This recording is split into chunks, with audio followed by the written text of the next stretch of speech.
Hi hello. Video കാണുന്നവർ channel subscribe ചെയ്യണം, like ചെയ്യണം, കമൻറ്റ് ചെയ്യണം. അപ്പം ബിഗ് ബോസ് തന്നെ ഈ സീസണിലെ ഏറ്റവും ക്ലാസിക്കൽ ഗെയിമാണെന്ന് പറഞ്ഞിട്ടാണ് ഇപ്പോൾ ഈ ഗെയിമിനെ ഇൻട്രൊഡ്യൂസ് ചെയ്തിരിക്കുന്നത്. അപ്പം ഈ ഗെയിം കഴിഞ്ഞതോടുകൂടി ഹൗസിനുള്ളിൽ പൂര തള്ളാണ് നടന്നിരിക്കുന്നത്. കാരണം എന്താണെന്ന് അറിയണ്ടേ? അതായത് ഗെയിം എന്ന് വെച്ചാൽ നമ്മൾ ഒരു ടേബിളിനകത്ത് പേപ്പർ ഗ്ലാസ് വെച്ച് പിരമിഡ് ഉണ്ടാക്കുക, വേറൊരു ടീം എതിരെ നിന്ന് ആ പേപ്പർ പിരമിഡിനെ ബോൾ കൊണ്ടെറിഞ്ഞ് താഴെയാക്കാൻ ശ്രമിക്കുക. അങ്ങനെ ഏറ്റവും കൂടുതൽ ഉയരത്തിൽ പിരമിഡ് ആരുണ്ടാക്കുന്നു അവരാണ് വിജയി. ഏതായാലും നമ്മുടെ ജിൻഡോയുടെ ടീമായ ടണലാണ് വിജയിച്ചിരിക്കുന്നത്.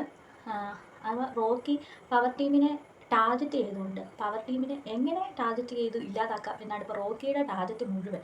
അപ്പോൾ റോക്കി ജാസ്മിനെയാണ് കൂടുതലും ടാർഗറ്റ് ചെയ്യുന്നത്. അപ്പോൾ റോക്കി പവർ ടീമിനെതിരെയാണ് ബോൾ എറിയാൻ വേണ്ടിയിട്ട് നിന്നത്.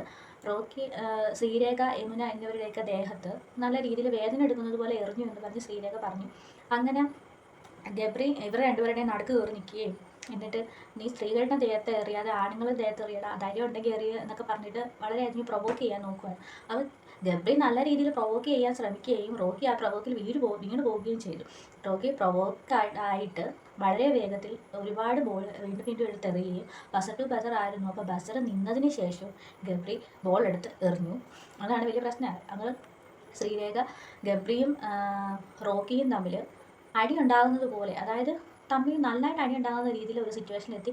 വീട്ടിലുള്ള ബാക്കിയുള്ളവരൊക്കെ ഇടപെട്ടത് കൊണ്ടാണ് അത് വലിയ കുഴപ്പമില്ലാതെ നിന്നത്. അങ്ങനെ അവസാനം ബിഗ് ബോസിന് കൺഫെഷൻ റൂമിൽ വിളിക്കേണ്ടി വന്നു.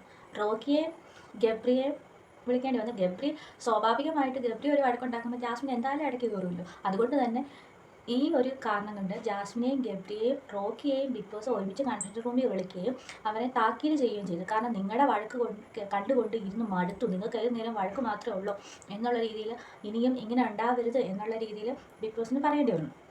അപ്പോൾ ഈ ഒരു സീസൺ ഇങ്ങനെ വഴക്കും ബഹളവും ഒക്കെ ആണോ, അതോ ചില സമയത്ത് ശോകമൂക അന്തരീക്ഷം, ചില സമയത്ത് വഴക്ക്, അങ്ങനെ മാത്രമായി പോവുകയാണോ എന്നറിയില്ല. ഏതായാലും പുതിയ അപ്ഡേറ്റുമായിട്ട് ഞാൻ വീണ്ടും വരും. അതുവരെ ബൈ.